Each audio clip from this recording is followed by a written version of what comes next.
Yes, good morning and welcome to Lake Superior Interfaith Community Church. And while I am thinking of it, whether you are upstairs or downstairs, please silence your phone or turn it off completely, whichever does the job. Having said that, good morning and welcome to Lake Superior Interfaith Community Church.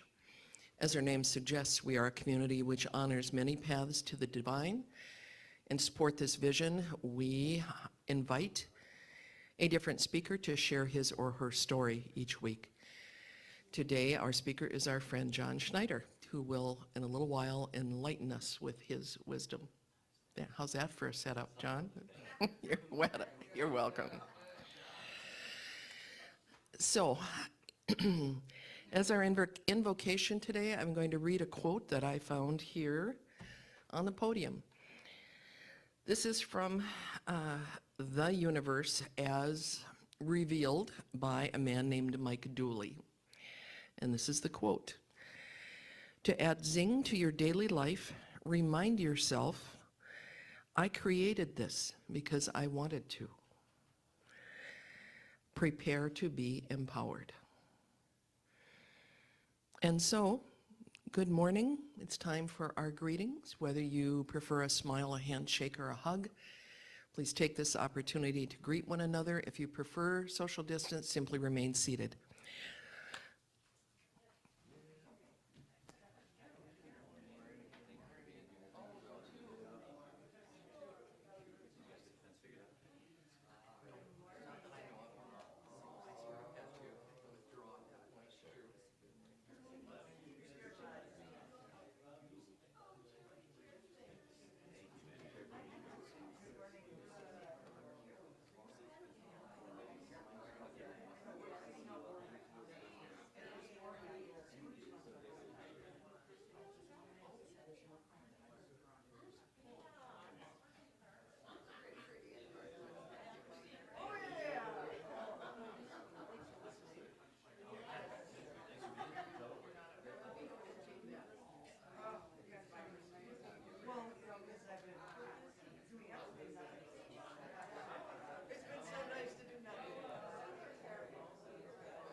Okay, awesome. All right, sounds good. All right, dear folks, let's move along this morning.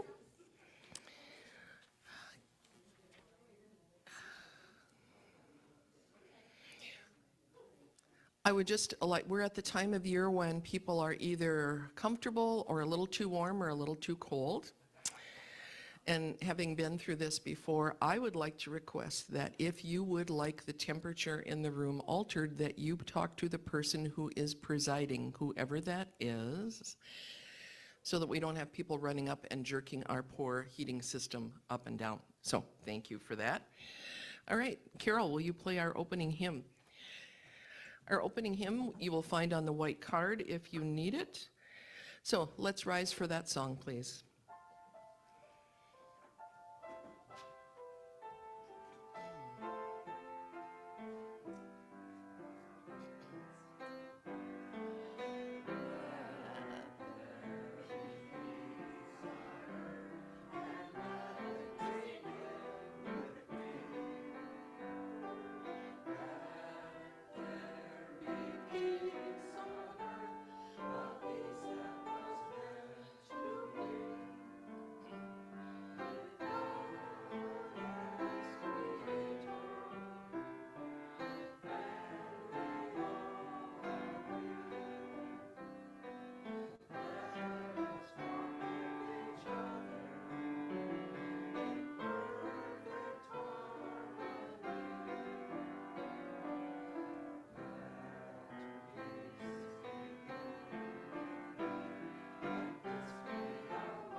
Seated.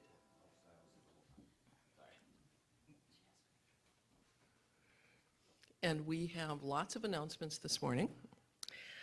And Carolyn is going to help me remember them, because if I don't recite them, she'll have to do it. So she's gonna keep me on track. First of all, I would like to let you know that our modest book sale this year netted us just under $200. Which is not what we have done before, but it is still, it's $200 we didn't have in our account. And I want to thank Jan Averill for volunteering to come in and do a lot of the boxing up. We're almost done with the leftovers from the sale. And then I want to thank our friend Denise Jackson for the absolutely brilliant idea of holding over as many as we can and putting them out at our rummage sale in the spring. Many years ago, before, I'm trying to give everyone credit where credit is due, Carolyn Brooks had the original idea of doing a dedicated book sale, books, CDs, DVDs. But before that, we used to put those items out in our rummage sale. So that will be, and they do draw people, so we can do that in the spring. We are in the process of cleaning out the closet that you may or may not know is hidden in the back corner of the library. We're going to fit as many books as we can in there. And whatever's left over, we will just send out into the universe to serve someone else. So that's going on today. Reminding you that on December 4th, we will be having, Carolyn, are we doing the community meeting that day as well, rather than a speaker? Okay. December 4th, we need to meet as a group formally, briefly, to consider the 2 bylaws changes that we have informed you are coming along. Very briefly, those are to reduce the board size from its current number of 7 trustees down to 5. And then also the change is to allow the board to appoint its secretary and treasurer rather than those positions being elected by the congregation. So hopefully that will be brief on December 4th. Carolyn Sheets, our new president, would also like us to have a community meeting that day and start talking about where we would like to go as a community. So December 4th, put that on your calendar and in your thinking cap. And Carolyn is going to come and share a few thoughts with us. Are there any other announcements that we would like to share this morning? Carol, come on up. Okay, I had gotten an email from Paul, who has been leading our Unity book study, along with Rick Yeoman, and he said that both he and Rick will be out of town this Tuesday, and because the following week is Thanksgiving week and family and stuff, that it will be postponed until the 29th, the last Tuesday of the month, and we will continue on at that point. And so that's my message, and all is well. Beautiful, thank you. Yes, Carol. Thank you. Hi, Steve behind me. Just to alert everyone, normally our study group for the New Earth would meet next Sunday, but we're not going to meet because of the conflict resolution workshop. Thank you for reminding me. That was a handy little reminder. Our speaker next week is Barbara With, and she will be offering a workshop after lunch on what she calls conflict revolution. Well, I don't think it's resolution. She's got a spin on it. Okay, conflict revolution, and I know there's a flyer somewhere. If you want more information, you can talk to one of these two ladies in the front row, because they'll know more about it than I will. Carolyn, am I supposed to report anything else, or are you ready to? Okay, all right. Yes, let's do that now. Thank you. I would like to request prayers for my sister Heidi, who is struggling with long COVID and a whole lot of other health stuff. Okay, we are going to offer up prayers for Carol's sister Heidi, who's dealing with some long-term illness.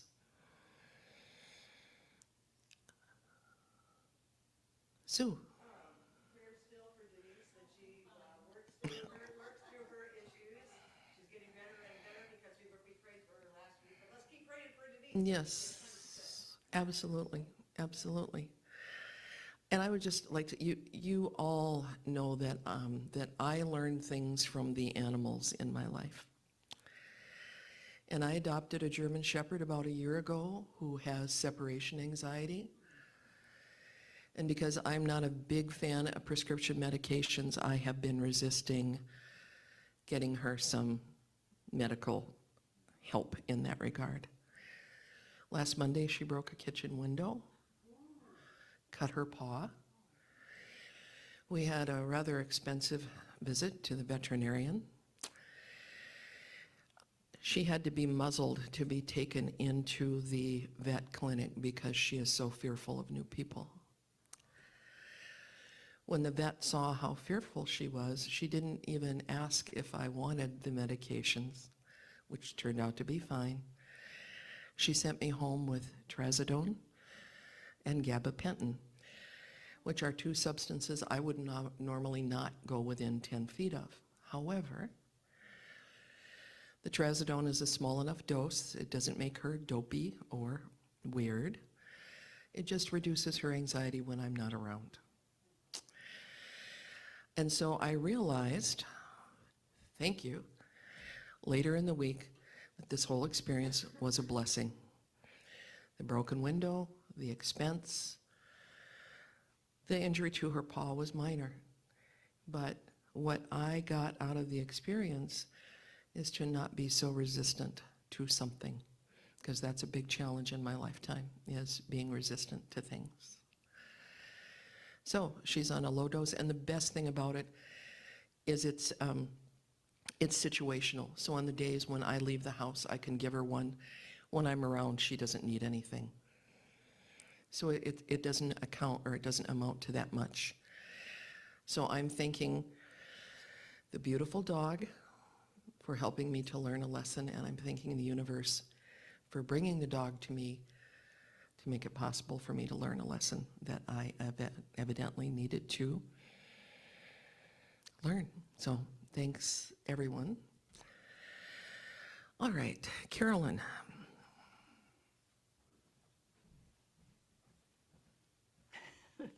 Hi, everybody. Two things. I'm going to follow up on Jasmine, talking about the workshop next Sunday. And Barbara With wrote at my request a beautiful history of her creating this workshop and taking it around the world is one short way of saying it, but it's mostly Europe and North America.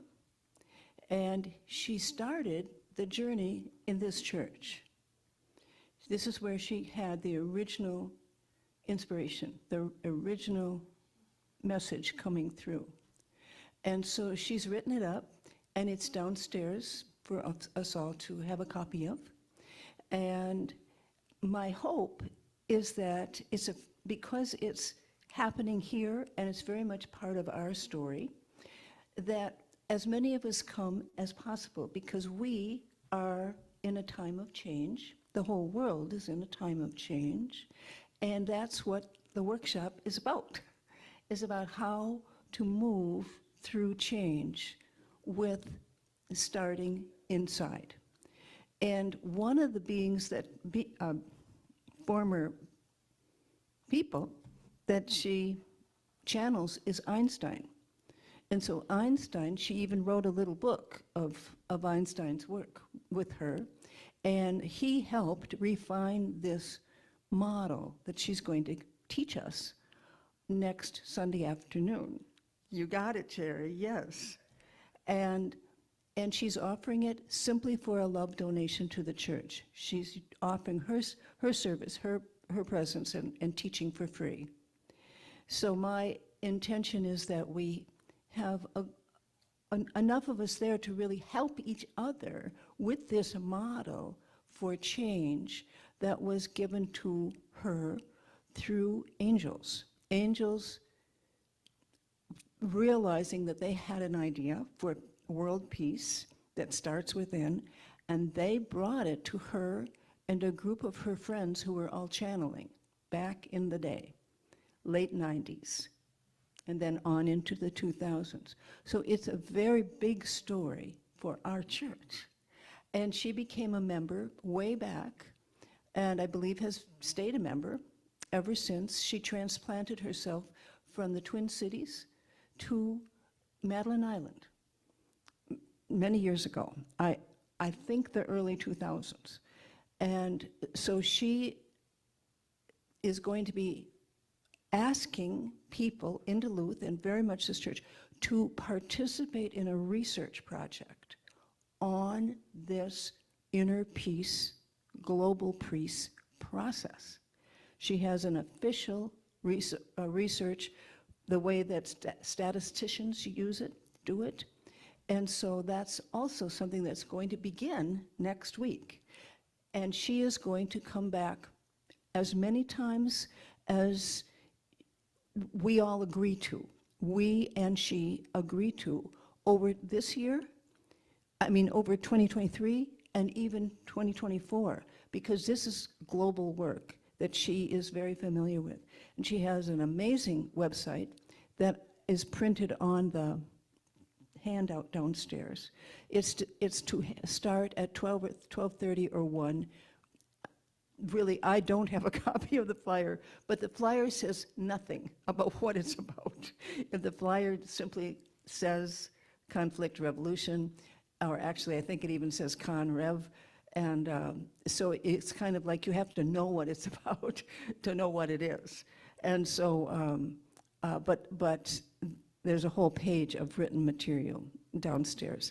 And so that is, and we're going to have flyers. We'll be emailing those out. And I think it's interesting that she comes to us with this. We didn't invite this. She wanted to be a speaker, and it was put off because of COVID.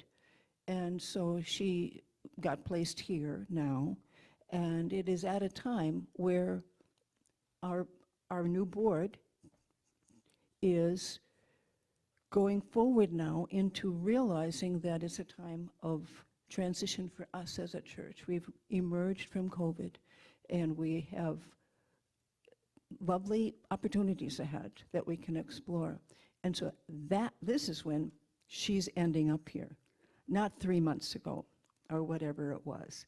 And so let's all simply, right now, say thank you for this, for our church, for the world, for her, and for the process the earth is in. And then if it's right for you, come next week. She'll be the speaker, and then she'll carry it on with the workshop after lunch. And it's also our potluck next week. So, you know, I'm going to be making some calls this week. I'm going to send out an extra email on this workshop. And so I think it will be a time that we can draw together as a community a little bit to learn whoever is right for it to be here. We're going to be opening to the ideas of inner resolution of our, you were kind enough to share, trusting enough to share resistance, you just named. I have my resistance. We probably all do. And what does resistance do but block us from wholeness? And peace is certainly an aspect of wholeness. So enough said on that. The papers are downstairs. You'll be able to get one and take some home, and maybe take some home to friends. When I was at the copy store, at UPS, I have prayed already for us to have a good experience with Barbara. And the young woman who's at UMD, running it off, said, you know, I couldn't help but glance at this, and I see that it's about peace. And I'm in a class at UMD that's about world peace. And I wonder if you would mind if I have a copy. And I said, guess what? Have as many as you want. But she gave me the name of the instructor of the class in sociology, and I have her phone number, so she and I are going to be doing some networking with UMD. So this is being supported by the universe. Okay? So that's number one of my two announcements. And the second announcement is that a familiar one. Pre-COVID, we had Thanksgiving for anybody who wanted to do it yourself Thanksgiving together, using our kitchen and our gatherings place downstairs. And we're past COVID now sufficiently that we're open again. So if anybody here wants to know who else wants to find a place to cook a little food together and enjoy, we're open for that. We'll be able to open the church for people, and I will also be sending that in an additional email this week as well. Oh, number 3, Jasmine has announced accurately the community meeting, and that's also going to be when we as a community discuss and consider and really decide on Zoom being live for the winter. And that's a request we've had from members. We've always been saying we're open to feedback, and the feedback is that several people would like it. Nobody's told us they don't want it. So we're going to talk about that as a community and make that decision on December 4th at a community meeting. And I'll also have some message that day. I'm the speaker. And so we'll take the time we need to see who we are and where we want to be next for the next few months, and at least till the January community meeting, and then we will still have a regular service on December 4th. Okay. Thank you, everybody.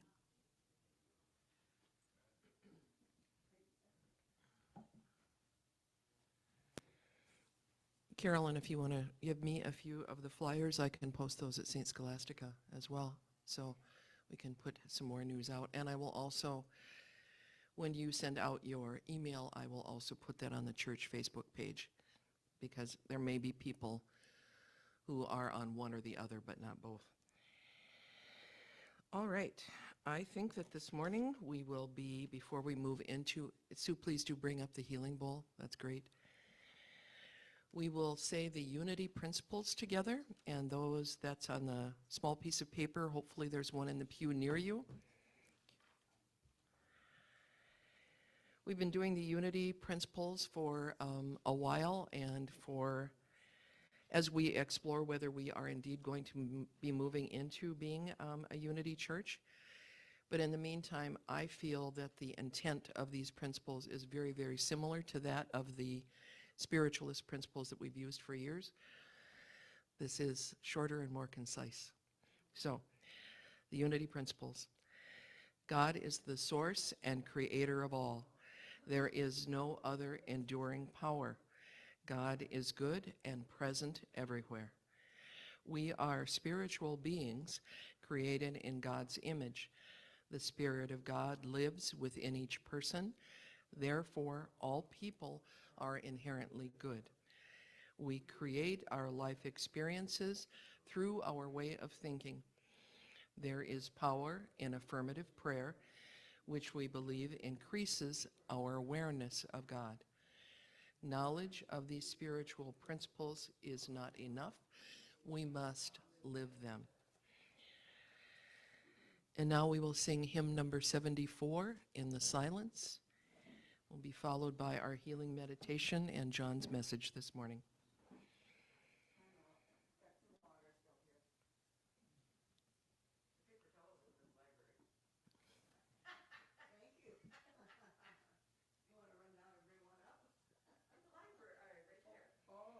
That library. The other library.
And now I invite you to become even more comfortable in your seat.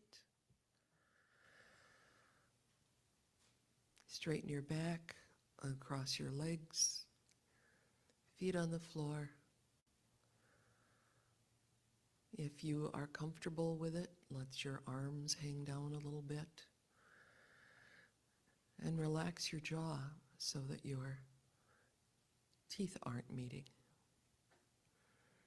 Relax, relax, and just breathe.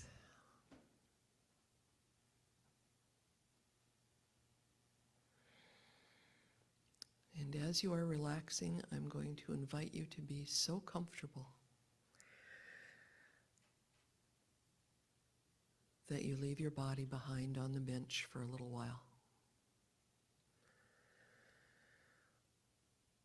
And I remind you that whenever we leave our bodies, we always come back to them, unless it is our choice not to. And one thing that helps with that, besides our intent, is a very, very thin, invisible silver cord that runs between our being and our physical presence when we are out exploring.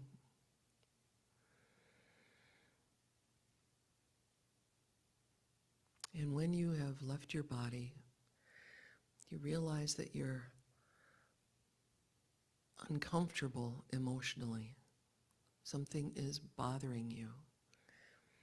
It's as though you're having an unpleasant dream. You're restless and uncomfortable. And you realize that you're in a field,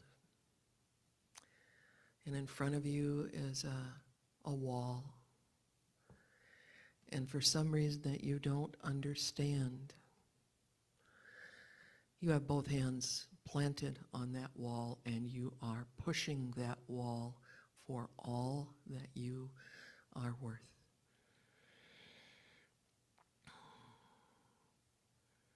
And you don't know why you're pushing the wall. You are just convinced that it's absolutely necessary.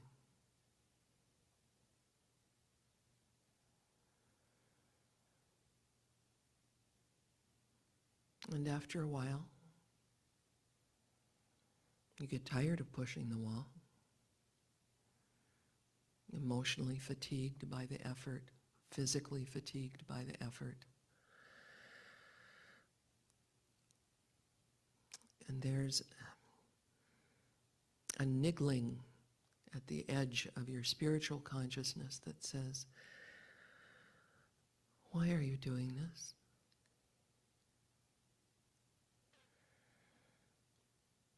And at first you shake your head.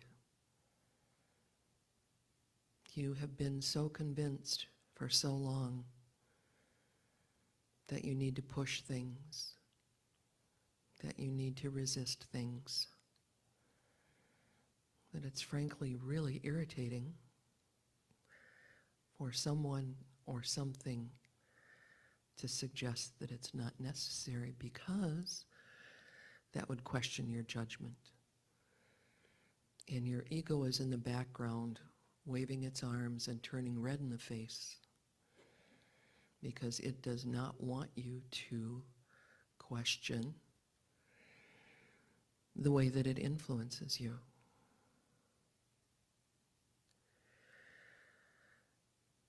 And as you stand there,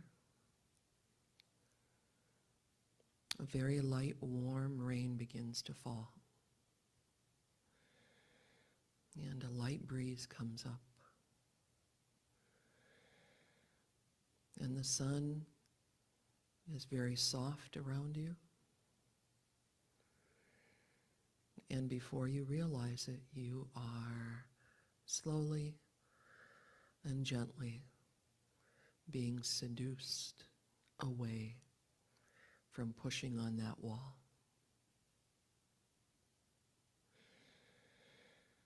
You realize that your arms are beginning to relax, and you realize that it does not frighten you. Your ego is becoming quieter and quieter because it can read the handwriting on that very wall. The handwriting that was placed there by the divine that says, with a rainbow all around it, it's okay to let go. And you could almost swear that you heard the voice. Because, of course, the divine does speak within us. And slowly but surely, your resistance to whatever it was that had you pushing against that wall recedes. You can almost feel it drain out of the bottom of your feet. And remember, when anything negative is directed towards the earth, it does not harm it. It simply disperses it. The earth has its own power, and it will disperse harmlessly any negative energy that we might aim in its direction. And so now, finally, after only you know how long, you allow your arms to slowly fall to your sides.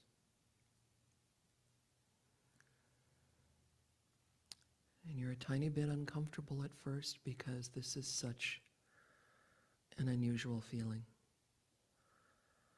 And then it occurs to you to wonder,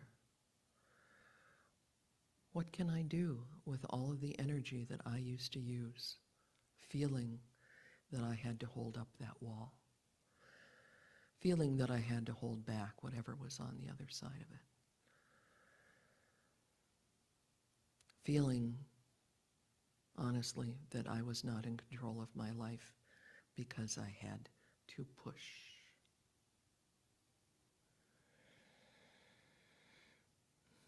And as you relax, you realize that the rain has stopped, the light is fading, the bird song is becoming more and more faint,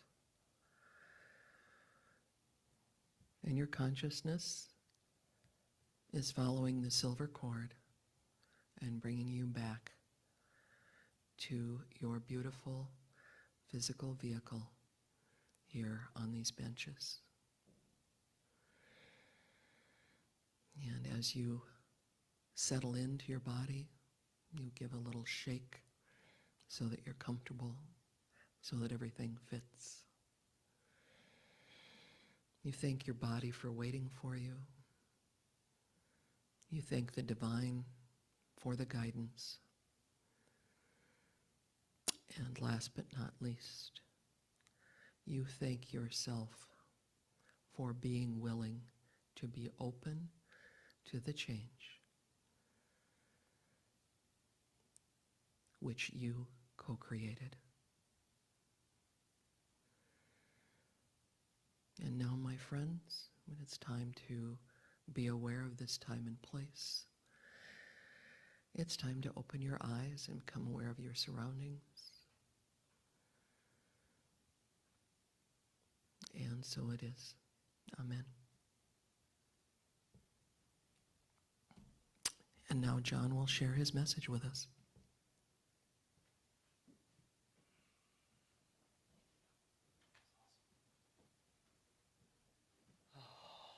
Good morning, y'all. That was amazing. Wow. Oh, so it's been said, I think in the Bible, didn't Jesus say, when the two become one, you will say to the mountain, move, and it will be moved? And that sounds like a mighty declaration, especially if Jesus' message was, all this that I do, so shall you, and so much more. When I think about that, and I think about the potential in the human being, it seems like, we're so much bigger than we realize. And how do we tap into that? You know, how do I make the two become one so that the mountain will be moved? Because we have mountains in our life that we want moved, right? Whether it's a healing or a circumstance or relationship or money or whatever, it feels like a mountain. And it seems that some people are able to move those mountains, right? We hear about miraculous healings, people who healed in an instant from terminal stuff, and we hear about miraculous manifestations of all different kinds, and we see those testimonials everywhere, and yet the magic that was present for those things to occur seems to elude us often, and yet those things happen, and how can I make them happen for me? It seems to be, I don't know, for me it's a reoccurring place of study, because the evidence is so clear that this works for some people, and what do I got to do to make it work for me? And so we hear about things like visualization and affirmations and meditation as being means to effect change in our life. The idea that if we repeat something often enough, maybe it will happen. And we put Post-its up around our house and in the bathroom mirror and in our car and around the desk at work and whatnot. And we hope that if we plant these little seeds in our environment, then maybe our thing will magically show up somehow through some power greater than us. And after all, it seems to work for some people. And there are a lot of testimonials out there of people who have applied it with great success. But we have these stupid Post-it notes next to our coffee maker for 2 years, and nothing seems to show up. And what gives? And it seems like we often think that we're broken, that maybe the universe doesn't want us to have the thing, Or maybe I have to heal more of my childhood trauma or fix my subconscious blocks to somehow get beyond these circumstances. Or maybe it's all hoopla and that stuff just doesn't work. Please don't let that be true. It can't be true, right? It seems to work for some people. There must be something there. Maybe they're special. Maybe they didn't come into this life with as much baggage as I did. Or maybe they just have an easier go of it because their parents raised them differently, or they have a more receptive belief system or something. Maybe they don't have to heal as much trauma or have good karma. Yikes. So often we give up thinking those things. Maybe I'm resigned to this situation. And we surrender to that little voice of doubt that says we can't change. And we leave the Post-its up, though, because maybe, hopefully, one day, who knows? Might as well try. But in the back of our minds, there's that little voice whispering that we're stuck and that this is just how it is. And that has to be unacceptable. I think that has to be unacceptable. And we keep going on autopilot because of that, and we never truly change, because change is tricky. Real change in our life, the kind of change that allows for a miraculous healing in our body, or a dramatic change in our finances, or a new miraculous relationship to just walk into our lives, that's a big change. The kind of change that leaves us living in a new life, that's pretty huge. That would take a lot of momentum. That would take a completely different person. If we look at the person that is living in that relationship or with those finances or with that healed body, that person talks differently than we do today. That person walks differently. They interact with the world differently. Something is fundamentally different about them. When you imagine your life the way that you would like it to be, and you fast forward in your mind to a year in that life, you're living as a whole different person. You're walking as somebody totally new. And it seems that if we want to affect that level of change in our life, we have to become that person today. And that's a tall order. That means not ignoring who we are, but expanding upon who we are and somehow taking steps so that we can grow into being that person. And we have an idea of what those steps might be, the aforementioned visualization, meditation, affirmations. That seems to work for a lot of people. And so there's like something about the formula that needs tweaking for it to work in our lives, it seems. And to my mind, that's where the game begins. That's where the fun is on, is if I really want to affect this change in my life, then man, I got to practice this new state of being every day. And I have to become that person and walk as that person. And therein lies the challenge. Because nothing that we've been doing is working, and these things do work for other people, so there's validity to it somehow, some way. But I can't heal my body, and I can't swipe or scroll enough to meet the right person miraculously, and I don't know how to double my income, but there must be a way. There must be a way out of this situation. Surely I'm not stuck here. Others have done it. Surely I can figure something out. Like what's that little key that we're missing there? And we've all heard about vibrational harmony. We've all heard about this idea that our thoughts and our feelings affect the environment around us in some way. We've seen the water experiments. Like the evidence seems to be there that everything we think and feel affects the greater field. And we know scientifically and we know intuitively and experientially that we're living in a vibrational universe. Everything is vibrating at different rates of frequency, and like vibrations harmonize with like vibrations. So we all share some kind of a vibrational harmony, hence we're in this room together. And if we can tweak our vibration somehow, then perhaps we can alter the circumstances in our environment in some way. And it's a mystery, right? The universe is vibrating, I'm vibrating, my thoughts and feelings are vibrating. I see the evidence of it in the scientific experiments. It makes sense. And yet, I don't fully understand how my emotional state of thinking and feeling and that practice that I've been engaged in for so long is responsible for the kind of car I drive right now, or the person I ran into at the grocery store, or the stubbing of my toe on the step in the morning, or something like that. Like, how do we draw those things to us? And how do we do less of the negative ones and more of the positive ones? I want more of that. That seems to require a fundamental shift in who we are. And so we know that our lives are the physical manifestation of our vibrational signature, and our thoughts create chemicals in our body that create a frequency that goes out in us. Like all these chemicals that we produce and the cellular interaction that happens has a measurable vibrational pulse. We know that that's true. And we know that we affect people around us with our emotional state, right? The smile is contagious and the negative emotion is contagious. And so presumably, if we're going to draw more good to us, then we should be cultivating more good emotions. But the problem is the consistency and being able to maintain that on a long enough timeline for it to affect any real change in our lives. That seems to be where the rubber meets the road, as it were. Can I practice this state of being long enough for something significant to happen in my life? And it requires a new practice. It requires doing something inside of ourselves that will create a fundamental shift in how we think and how we feel consistently enough that we can affect that change. We got to create a new state of being. Indeed, we have to create a new personality. We got to be the person that we see ourselves as in our desired future or in our dream life or whatever.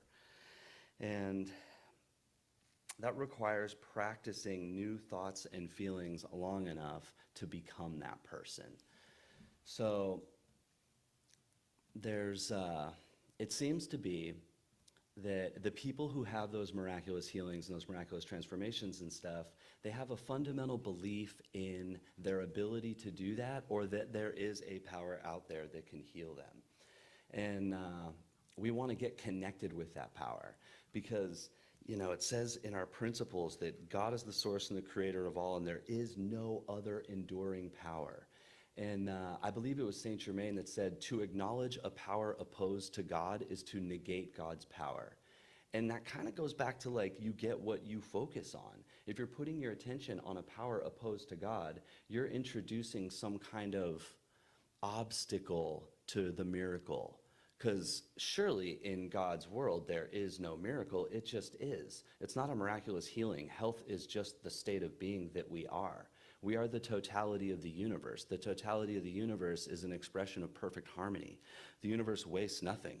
Everything is contained in the whole, and it all stays there and just changes form from one vibrational signature to another. And so if we're going to allow that kind of change in our own life, then we got to get with that power. And we have to get with that power long enough and often enough that it becomes like our anchor and the foundation that we stand on in our life. We identify ourselves as a manifestation of that power, not as this puny, limited being down here bouncing around off of stuff, just haphazardly hoping that things happen. We have to know that the decree is done. All things exist in the quantum field. Somehow, and like these aspects of these concepts are things that I don't know that we can measure or quantify, but the quantum physicists say, and it seems to be the case, that all possibilities exist in infinite reality. Particles are popping in and out of existence all the time. Where do they go? Nobody knows. And we seem to live in a multidimensional universe. And we hear from the channelings and stuff that we're constantly shifting in and out of the various dimensions. That there's, in the infinite multidimensional universe, there's the you that goes left and the you that goes right. There's the you that's already healed in this moment. You don't have to get there. That person exists. And it seems to me that the process is about drawing that person to you, or cultivating that person in you enough that you walk into being that person through your daily practice. So rubber meets the road, practice principles. It seems to me that, and we see from people who apply it, that it's really about cultivating that energy every single day. It seems that we have to get beyond ourselves, beyond who we think we are, our limited body, our limited attention, our limited belief system, and we have to connect with that power that creates all things. And I'm into this guy, Dr. Joe Dispenza, who teaches us to align or just surrender into the fullness of all that is. And so in the meditations, we're invited to put our attention on a space inside of us and a space outside of us, so as to create convergent and divergent attention, which apparently through the EEG measurements and when they measure our brain scans and stuff, they see that this practice creates whole brain harmonization. The right and the left brain hemispheres start syncing up and working together in a holistic fashion. When they're measuring people's brains in these meditations, it's all chaos before they sit down or right when they begin.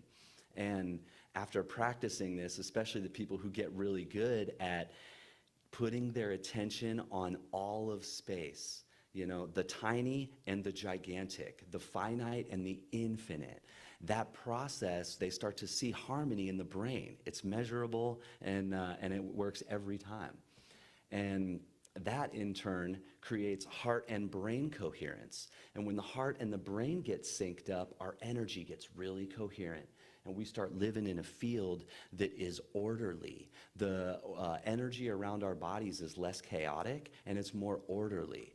And what is order but harmony? And what is harmony but health and all good things, right? And so if we can sit for a little bit every morning and cultivate that level of harmony in our bodies, that will produce tangible results in our life.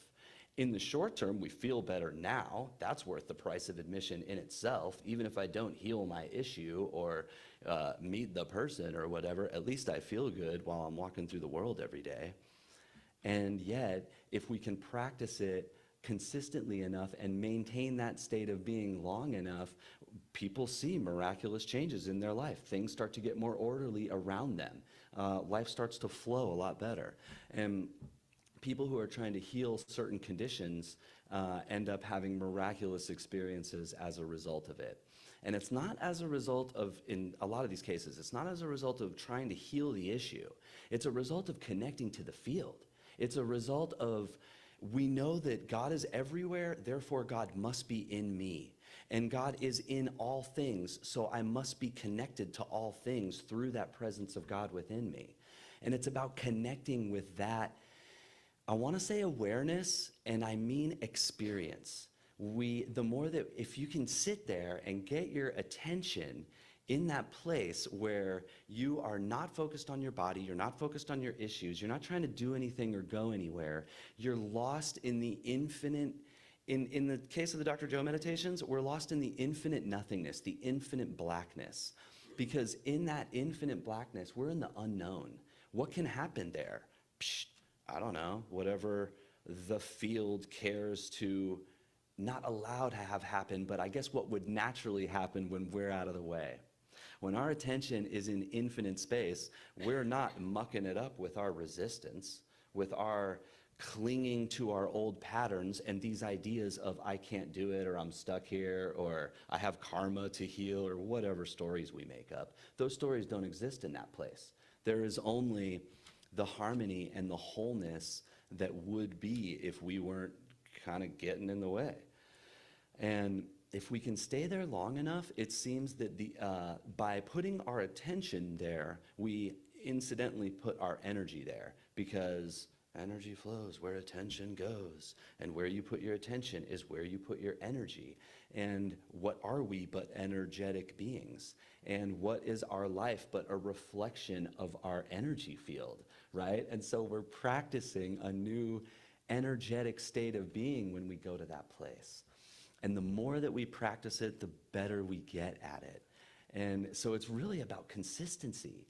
It's about, can I practice that state of being long enough and with enough, I want to say emotion, right? With enough kind of a tangible generated feeling that I am transformed in that experience. When I sit in my chair with my eyes closed, and if I can stay there long enough, I will have a profound experience of connection and of oneness and of wholeness.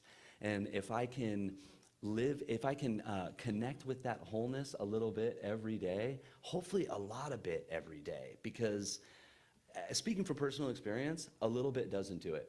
You know, I've spent months where I'll meditate for 15 minutes every morning, and my life gets more peaceful, and there is some harmony restored. And okay, cool, let's do 20. And I built myself up to the place where I can sit for an hour, no problem, and really, really enjoy it. And I've done that every single day without missing a day for months. And surely after months, my life will transform and something cool will happen. And yet I find myself living in a very similar state. I live with more peace. I am moving through the world lighter. My heart is more open. I feel more connected. The benefit is totally worth the cost of the time that I spend every morning. And yet I want a more profound change. And I realize from my own experience that in the morning I'm doing great, and as my day goes on, I get further from that blissful state of being I was basking in for that hour that morning. And if I really want to affect long-term change, I got to get back there, and I have to stay there. And so I find, and I'm pretty sure it's true, that if we really want to get from where we are to where we want to be, the morning is not enough. We have to do it in the evening too. This is like what's been repeating in my head over and over again for the last while. Do what you do in the morning, in the evening. I have no problem getting up and going straight to the chair and getting blissed out in the field. And when I get home in the evening, I still feel pretty good. I'm fine. I don't feel the need to get back in there. But dude, how fine would you feel if you really went back into the oneness and just blissed out in all of space, and then you went to sleep in that feeling where your attention and your energetic emotional state isn't affected by the outside world for a period of hours, and you're falling asleep in that energy. Pretty sure that's where the real change happens. I know that from just my morning practice, the more days I stack back to back without missing a day, the longer that feeling stays with me throughout the day. If I've been off the practice for, let's say, a year and I get back on, the first day I feel good for maybe a half hour, an hour after, and then the day kind of does its thing. And the more days I stack, the longer that time kind of continues. And so if I could do it again when I get home in the afternoon, evening, I'm cultivating that energy again and living in that place of knowing the power that sustains me, and knowing that my heart is filled with this presence, and that presence is not out there. I'm not alone over here. And we are working together. We are indeed one being. And I'm practicing it often enough and long enough that it is becoming who I am now. And I'm able to walk as that person throughout my day. And if I can, if it's not enough to do it in the morning and in the evening, then I might have to throw a midday thing in there. And I might have to practice what it feels like to walk through the world as the person that I intend to be, right? And fortunately, we have these walking meditations where, you get yourself blissed out in all of space for, 10 or 15 minutes standing there, and then you open your eyes and you walk through the world as the person that you want to be, as the healed version of yourself, as the person in love with whoever, as the person with your finances the way you want them to be. However you see yourself in your vision, you walk as that person for a period of time. And if you can do that consistently long enough, where you're standing in line at the grocery store unaffected by the world around you, driving in your car unaffected because you practiced it with your eyes open. You know how to stay in that heart-brain coherence with your eyes open. Now it's on. You've got it. Like, the world can come at you, and I love that part because it's like, try to offend me. Like, I am just untouchable. Like, I'm living in such a state of wholeness that there isn't a thing out there that can throw me off my center that I've created, that I've cultivated, that I anchored myself into. And it wouldn't happen if I didn't practice it in the silence where I'm not challenged. It's hard to do it in the moment right now without much practice. But if I can practice it in my silent alone time and get really good at it there, then I'm more inclined to be able to maintain that when life comes at me. And that's our invitation and our challenge, because it's hard. The hardest part about it is doing it. The cultivating of the energy and the building up of the energy is the process. The hardest part is sitting down to meditate instead of going straight to tea. I can't wait for tea in the morning. I love yerba mate so much. And that's like my favorite thing. I go to sleep looking forward to having tea. And so the honestly, not really the last thing I want to do when I wake up is meditate, but it's definitely not the first thing. And I have to ignore that voice and do it anyway. And when I do, I come out of it like, hey, I did it. I'm connected. I'm whole right now. This is the place to be. And the same in the evening. I don't particularly want to do that. I would rather look at my phone or watch skate videos on YouTube or do any number of things but sit my body down and shut my brain up and breathe deep into the convergent and the divergent focus so as to get my right and left brain hemispheres synced up, so as to create heart-brain coherence, so as to harmonize with the energy of the universe, so as to feel the fullness of that presence, so as to be able to live in that place more often and more consistently. That sounds really great saying it, and for some reason, I would rather look at my phone. It's so crazy when I watch my behavior. I'm like, dude, the energy that creates worlds is flowing through you, and you could connect with that and live in heaven right now, or you could watch like epic fail videos or like cute dogs or something, which are really great, and peace and blessings to all of those things. And I'm trying to create a new future here. Those things do not serve that process. The person living in that new future isn't scrolling on their phone. They don't mind getting up and skipping the tea and going straight to a meditation. If I'm going to be that new person, I got to be that new person. And that's the challenge, man. And the invitation. Yeah, give it a shot. That's all, thanks.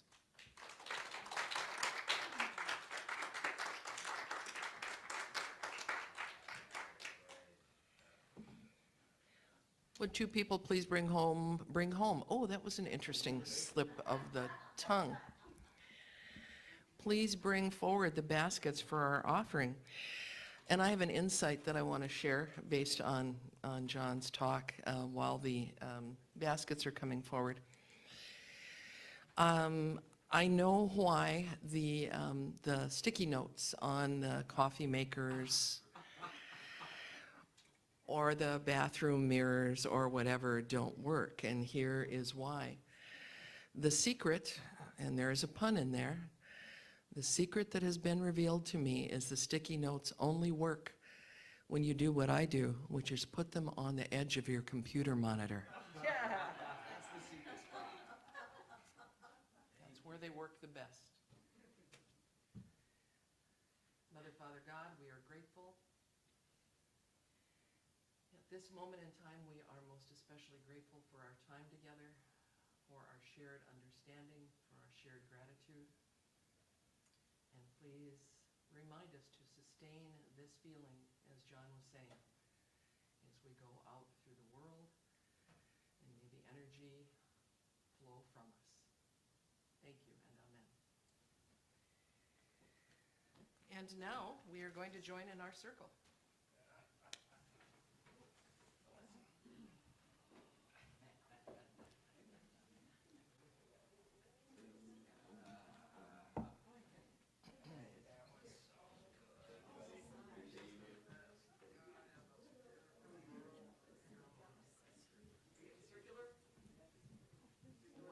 Whatever, it's organic, whatever happens.